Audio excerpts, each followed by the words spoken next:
I'm going to give you the instructions for this test. I'll introduce each part of the test and give you time to look at the questions. At the start of each piece, you'll hear this sound. You'll have 5 minutes at the end of the test to copy your answers onto the separate answer sheet. There will now be a pause. Please ask any questions now because you must not speak during the test. Now open your question paper and look at part 1. You'll hear people talking in 8 different situations. For questions 1 to 8, choose the best answer A, B or C. 1. You hear part of a radio play. Where is the scene taking place? A. In the street. B. In a bank. C. In a police station. So, what happened, madam? Well, I saw this old man. He was kind of holding this briefcase under his arm like this. He'd just left the bank and I was still queuing up to collect my pension, but I was near that door. Now, this young man came running past him and grabbed him by the arm. And they both fell down? Yeah, and the young man ran away and the poor old man sat on the pavement, still clutching his briefcase. And we managed to help him up. Now, can I go back in to collect my money? Would you mind coming with us, madam? We need a few more details. 2. You overhear the beginning of a lecture. What subject are the students taking? A. Medicine. B. Sport. C. Music. It's important that you really listen to what people are telling you. For example, I had a trumpet player who came to see me with back pain and breathing difficulties. He couldn't take his final exams because of the muscular tension in his jaw. But when I quizzed him about it, it turned out that the actual problem was in his teeth, far away from where the pain actually was. The same applies to sports people, who often have injuries as a result of their job. 3.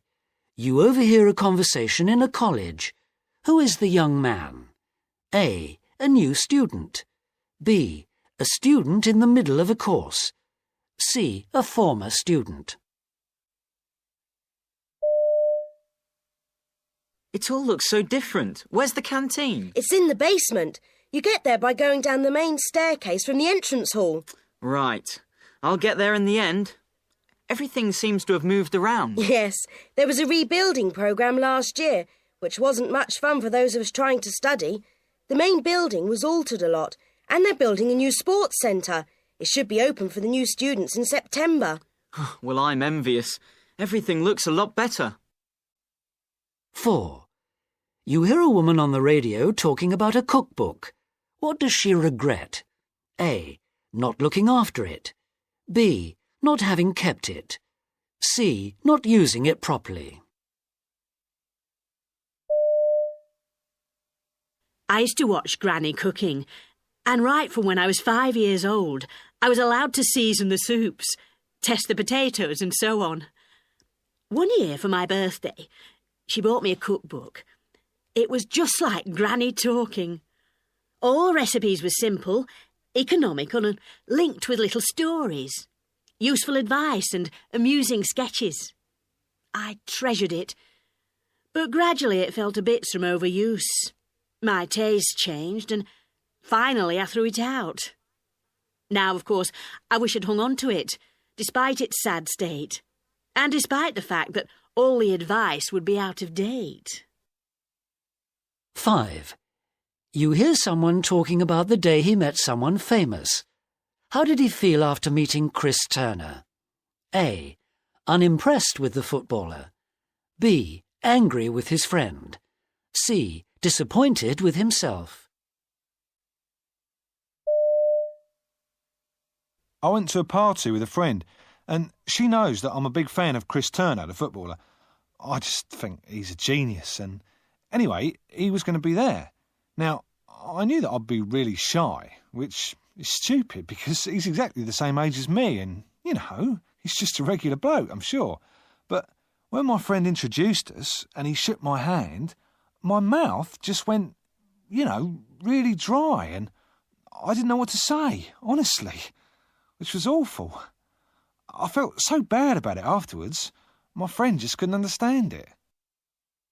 6. You hear a woman talking on the phone.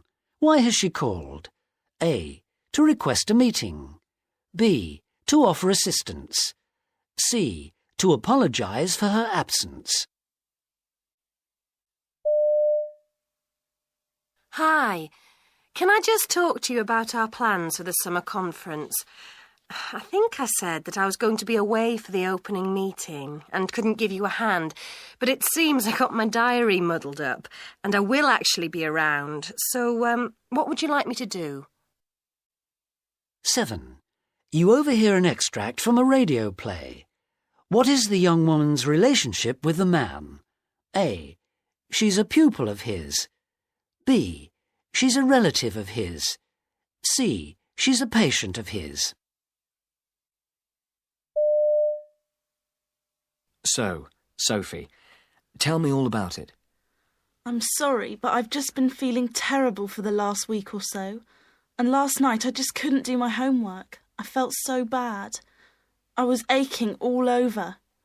So my dad said I had better make an appointment and come and see you. Perhaps you can tell me what's wrong.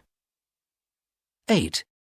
You hear someone telling a story about a strange thing that happened in the mountains. What point does the story prove? A. How strange things can be explained simply. B. How easy it is to imagine things. C. How you can be tricked by the silence. My wife Margaret and I were sitting behind a rock on the top of a mountain in the Highlands one day. Nobody else around. Perfectly silent. And Margaret said, I just heard a telephone bell ringing. Oh, I said, Margaret, there are no telephone kiosks up here. But in the silence of the hills, you can imagine anything. I said, I often imagine things. I've heard babies crying in this silence. I've thought I heard a symphony orchestra. And Margaret said, I'm sure I heard a telephone ringing. She got up and went round the back of the rock. And there was a cow with a bell around its neck. My wife Margaret and I were sitting behind a rock on the top of a mountain in the Highlands one day. Nobody else around. Perfectly silent. And Margaret said, I just heard a telephone bell ringing. Oh, I said, Margaret, there are no telephone kiosks up here. But in the silence of the hills, you can imagine anything. I said, I often imagine things. I've heard babies crying in this silence. I've thought I heard a symphony orchestra. And Margaret said, I'm sure I heard a telephone ringing. She got up and went round the back of the rock. And there was a cow with a bell around its neck. That's the end of part 1. Now turn to part 2. You hear part of a talk about dolls. For questions 9 to 18, complete the sentences.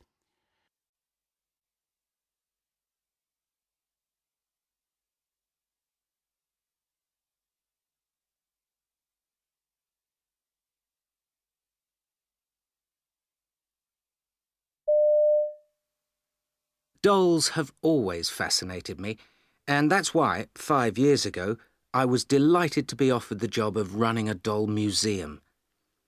Dolls have existed for thousands of years, and the earliest dolls we know about were found in graves in ancient Egypt. I only wish we could get 1 or 2 for our museum, but we haven't unfortunately got anything as old as that in the museum. All the same, we have got examples from Europe from the 12th century, but my favourite early dolls are actually from the 17th century. They interest me not just because they are early, or fairly early, but also because of the clothes they're wearing. They have their original clothes, and from them we know what the owners wore, since dolls in those days were always dressed like their owners. They were made of the only material readily available for things like this at the time, solid wood, and they were painted in great detail. In fact, on the best examples, like the ones in the museum, the detail includes the 17th century makeup. Dolls like these were very expensive then, and only the very rich could afford them. These days, they're popular with collectors, and if you want one today, you have to pay anything up to £10,000 for a doll in perfect condition from this time. By the way, what makes them so valuable is that, as far as a collector is concerned, a doll is only worth collecting if it is in perfect condition, and that means having the original clothes. Doll collecting has become very fashionable since the museum opened, with people interested in dolls from every period, including later dolls. There's great interest in 19th century examples, when dolls were no longer made of wood, but began to have soft bodies and real hair. They were very delicate, and few have survived, meaning such a doll would be worth about £2,000, perhaps a bit more. Later, in the 19th century, you could often take off the doll's hair. If you can often see the maker's name underneath, and of course, the right one increases a doll's value. There was a really big change in dolls at the beginning of the 20th century. In the museum, we have one of the earliest examples, from about 1909, of a doll that's a model of a baby. Previously, all dolls, the earlier ones, were little adults. That's just one of the changes that have occurred in the last 100 years. Another, again, is to do with what dolls are made of. Although dolls with soft bodies continued, after about 1930, plastic began to be used. In fact, dolls from the 1930s and 40s are now very popular with collectors, some of them selling for very, very high prices. That's the end of part 2. There'll now be a pause of 5 minutes for you to copy your answers onto the separate answer sheet. Be sure to follow the numbering of all the questions. That's the end of the test. Please stop now. Your supervisor will now collect all the question papers and answer sheets.